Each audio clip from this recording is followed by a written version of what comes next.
Tu sais, on croit toujours que la forêt, c'est juste des arbres et du silence, que si on s'enfonce assez loin, il ne peut rien nous arriver. Mais écoute bien ce que je vais te raconter. Ça m'a été rapporté par quelqu'un qui connaissait bien Émilie.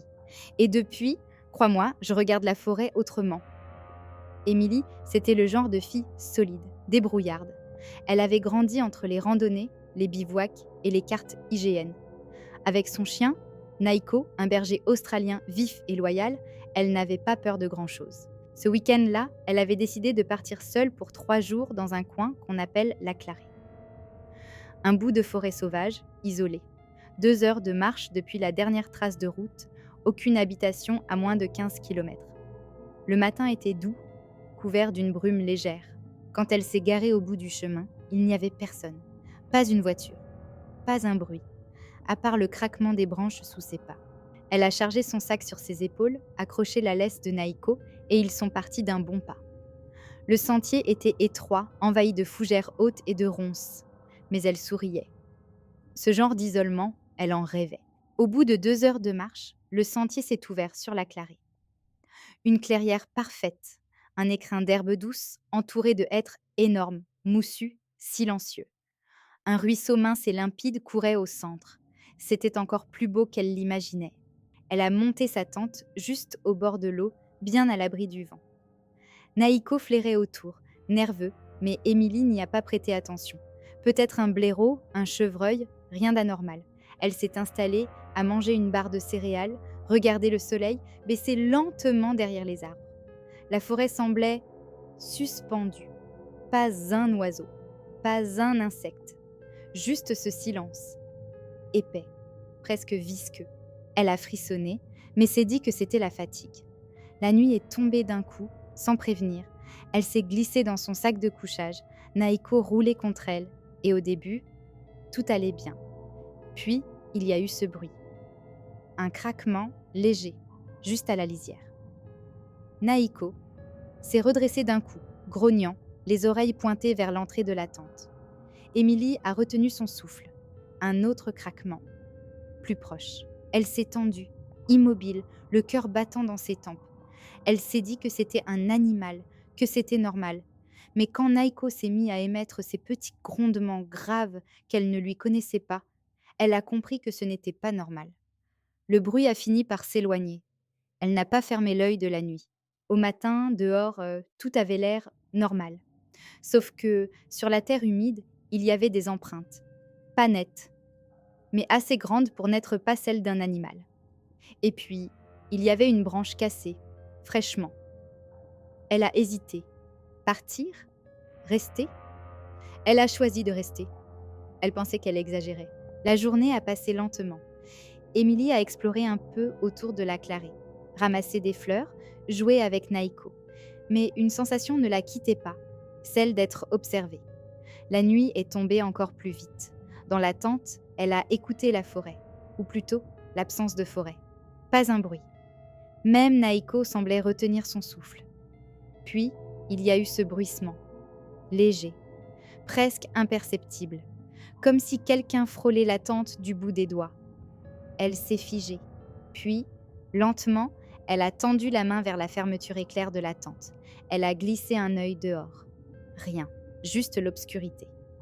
Et puis, soudain, un pas, à quelques mètres, feuilles écrasées. Network.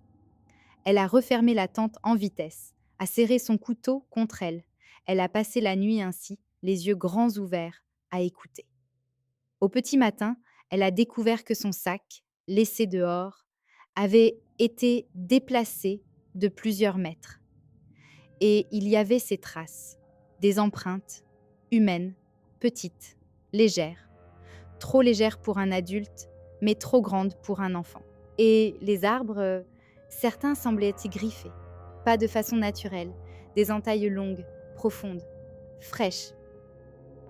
Elle a commencé à paniquer, mais elle s'est dit qu'il ne lui restait qu'une nuit à tenir, la dernière. Le soir est tombé, froid et humide. La brume rampait à ras du sol. Émilie a installé Naiko dans la tente, a resserré toutes les fermetures. Elle a gardé son couteau ouvert sous l'oreiller. Vers minuit, Naiko a grogné. Puis il a aboyé furieusement et s'est précipité hors de la tente. Émilie a crié son nom, mais il avait déjà disparu dans l'obscurité. Elle a hésité à sortir. Elle a allumé sa frontale à balayer la clairière. Et c'est là qu'elle a entendu des murmures, à la lisière, comme plusieurs voix, ou une seule qui murmurait à plusieurs endroits en même temps. Puis un grand toc, un coup sec contre un arbre, juste à côté de la tente. Elle a crié. Aucune réponse. Les murmures ont cessé. La forêt est redevenue muette. Elle s'est recroquevillée dans la tente, couteau dans une main, lampe dans l'autre, respirant à petits coups pour ne pas faire de bruit. Au bout d'une éternité, Naïko est revenu, haletant, les pattes sales. Il s'est couché contre elle, tremblant. Ils ont attendu l'aube, sans dormir.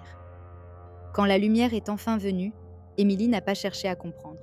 Elle a fourré toutes ses affaires en vrac dans son sac, plié la tente n'importe comment, et ils ont pris la route du retour en courant presque. Le sentier semblait changer. Les arbres plus serrés, plus sombres, et il y avait ces signes, des branches brisées en hauteur, d'équerres, petits amas de pierres plantés au milieu du chemin, et des morceaux d'ailes. Son bandana accroché à une branche, un bout de son sac plastique coincé sous une pierre, comme si quelqu'un avait jalonné son chemin, comme si quelqu'un voulait qu'elle parte. À bout de souffle, elle a atteint le parking. Sa voiture était là. Tout semblait normal. Mais en s'approchant, elle a vu, sous l'essuie-glace, une enveloppe plastique. Dedans, des photos. Des photos d'elle, dans la clarée, près de la tente, en train de dormir. Mais aussi des photos bien plus anciennes, prises devant chez elle, dans son immeuble, sur son balcon. Elle a vomi sur le parking. Elle a roulé jusqu'à la ville en larmes, les mains crispées sur le volant. La police n'a rien trouvé. Pas d'empreinte, pas d'ADN, rien.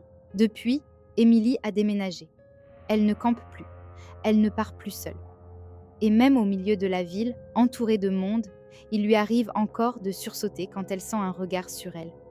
Parce qu'elle sait. Quand on croit être seule en pleine nature, quelqu'un, parfois, nous regarde. Et parfois, ce quelqu'un décide de nous suivre. Merci d'avoir écouté cette histoire. Si elle vous a donné des frissons, abonnez-vous à ma chaîne pour ne pas manquer la prochaine. Et si vous voulez prolonger l'expérience, retrouvez-moi aussi sur Spotify.